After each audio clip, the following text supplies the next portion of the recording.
وہ سڑک پر پہنچ جائے اور گاؤں سے بحفاظت نکل جائے۔ نظرداری کی غرض سے کھیتوں کے درمیان باندھ کی چارپائی پر سوئے ہوئے کسان کی آنکھ کھیتوں کی غیر معمولی سرسراہٹ سے کھل جاتی ہے۔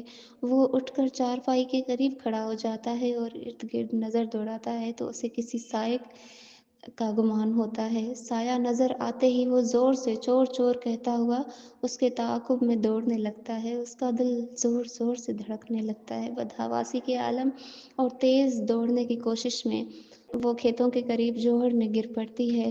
دسمبر کی سرد ہواؤں نے پانی کو بھی برف بنا دیا ہے۔ بے اختیار اس کے منہ سے سسکی نکل جاتی ہے۔ اسے لگتا ہے کسان نے اسے دیکھ لیا ہے اور اب اس کے تعاقب میں یہاں پہنچتا ہی ہوگا، لیکن کافی دیر گزرنے کے بعد بھی وہ نہیں آتا۔ وہ اپنی خوش بختی پر حیران ہوتی ہے اور بمشکل جوہر سے باہر نکلتی ہے۔ وہ مکمل بھیگ چکی ہے اور اس پر مستزاد ٹھنڈی ہوائیں اس پر کپ کپی طاری کر رہی ہیں۔ عام حالات ہوتے تو ایسی حالت میں وہ بیمار پڑ جاتی، چارپائی سے جا لگتی، لیکن اب وہ بیمار نہیں پڑ سکتی تھی۔ اس نے بدستور بھاگنا تھا۔ سامنے پکی سڑک تھی جہاں سے کوچ کی ہیڈ لائٹس کی روشنی نے پوری سڑک کو روشن کر دیا تھا۔ اس کی آنکھوں میں بھی امید کی روشنی چمکی۔ اس نے اپنی رفتار بڑھا دی۔ سڑک پر پہنچ کر دونوں ہاتھ ہلا ہلا کر اس نے کوچ کو روکنا چاہا، لیکن وہ زناٹے کی آواز کے ساتھ اس کے پاس سے گزر گئی۔ اس کی آنکھوں کی روشنی بجھ گئی اور دو آنسو اس کے گیلے گالوں میں جذب ہو گئے۔ یکایک اس کی نظر سڑک کی دوسری جانب جا کر ٹھہر جاتی ہے۔ چند لوگوں کے سائے ایک بس کی جانب بڑھ رہے تھے جو وہاں کھڑی ہارن دے رہی تھی۔ اس کی آنکھوں میں امید کے دیے پھر سے روشن ہوئے۔ بھاگتی ہوئی بس کی طرف گئی۔ تمام لوگ بس میں سوار ہو گئے تھے۔ بس کے کنڈکٹر نے اسے آتا دیکھا تو اس کے لیے بس کا دروازہ کھولا اور اس کے اندر جانے کے بعد بند کر دیا۔ بس کے اندر 3 عورتیں اور باقی مرد بیٹھے ہوئے تھے۔ اس کے چہرے سے وحشت برس رہی ہے اور کپڑے جوہر کے پانی سے گیلے ہیں۔ جس کی نظر اس کے سراپے تک آتی ہے تو اپنے ساتھ ہمدردی بھی لے آتی ہے۔ ایک نوجوان لڑکے نے اپنی سیٹ سے اٹھ کر اسے جگہ دی ہے اور خود پیچھے موجود خالی سیٹ پر جا بیٹھا ہے۔ کنڈکٹر اس سے کرایہ مانگتا ہے تو وہ گٹھڑی کھول کر اس میں سے چند گیلے نوٹ نکال کر اس کی طرف بڑھاتی ہے۔ کنڈکٹر ان نوٹوں میں سے 400 کے لال نوٹ رکھتا ہے اور باقی اسے لوٹا دیتا ہے۔ اس کے قریب ہی ایک باریش بوڑھا آدمی بیٹھا ہوا ہے جو اس کی ایسی حالت پر ترس کھا کر اپنی گرم چادر اسے دے دیتا ہے جسے اوڑھ کر اس کے جسم کو حرارت کا احساس ہوتا ہے اور حواس بحال ہوتے ہیں۔ حواس بحال ہوتے ہی اسے کچھ ہی دیر قبل اپنے گھر سے نکلنا یاد آتا ہے، پھر اپنی ماں اور باپ کے چہرے یاد آتے ہیں اور پھر اس کی آنکھوں سے آنسو بہنا شروع ہو جاتے ہیں۔ صبح کے آثار نمودار ہوتے ہی بس کراچی کی حدود میں داخل ہوتی ہے۔ سارے مسافر باری باری اپنے اپنے اسٹاپ پر اترتے جاتے ہیں۔ آخری اسٹاپ پر اترتے ہوئے وہی باریش بوڑھا آدمی جس نے اسے بیٹی کہہ کر سفر کے دوران چادر دی تھی اسے بتاتا ہے کہ یہ اس بس کا آخری اسٹاپ ہے۔ پھر اس سے پوچھتا ہے کہ اسے کہاں اترنا ہے۔ اس شخص کی بات سے اس کے خیالوں کا سلسلہ ٹوٹتا ہے۔ وہ اپنے موزن کو بغیر کچھ بتائے بس سے نیچے اتر آتی ہے۔ بس سے اترتے ہی اس پر پھر سے وحشت طاری ہو جاتی ہے۔ آتے جاتے لوگوں کی تیکھی نظریں، تیز رفتار گاڑیاں اور وہ اپنے ننگے پیروں کو دیکھ کر اپنے آپ میں سمٹنے کی کوشش کرتی ہے۔ بیٹی تم کچھ گھبرائی سی لگتی ہو، میری بیٹی جیسی ہو، کوئی پریشانی ہے تو مجھے بتا سکتی ہو۔ بوڑھا آدمی اس کی حالت دیکھ کر پھر اس کے قریب آ کھڑا ہوتا ہے، اس سے دریافت کرتا ہے کوئی لینے آئے گا تمہیں؟ کسی نے آنا ہے؟ ایڈریس بھول گئی ہو اپنا؟ ایڈریس کا لفظ سنتے ہی وہ پھرتی سے اپنی گٹھڑی کھولنے لگتی ہے جو قدرے سوکھ چکی ہے۔ اسے یاد آتا ہے کہ جب وہ جوہڑ میں گری تھی تو اس کے ساتھ اس کی گٹھڑی بھی گیلی ہوئی تھی۔ گٹھڑی میں موبائل اور وہ کاغذ بھی تھا جس پر شہری بابو عدنان کا نمبر لکھا ہوا تھا جو اس سے رابطے کے ابتدائی دنوں میں اس نے اپنی ایک سہیلی کو اپنا رازداں بنا کر اس سے لکھوایا تھا اور اپنے پاس محفوظ کر لیا تھا۔ اگر دونوں گیلے ہو گئے ہوں گے تو دونوں کام کے نہ رہے ہوں گے، اس نے سوچا۔ اگر ایسا ہی ہوا تو وہ شہری بابو کو پھر کیسے ڈھونڈے گی؟ چاچا دیکھو یہ کام کر رہا ہے۔ وہ گٹھڑی سے موبائل فون نکال کر بوڑھے آدمی کو دیتی ہے۔ ہاں بیٹی کام کر رہا ہے، چارجنگ بہت کم ہے، اس سے پہلے کہ بند ہو جائے اپنے کسی رشتہ دار کو فون کرو کہ آ کر تمہیں لے جائیں۔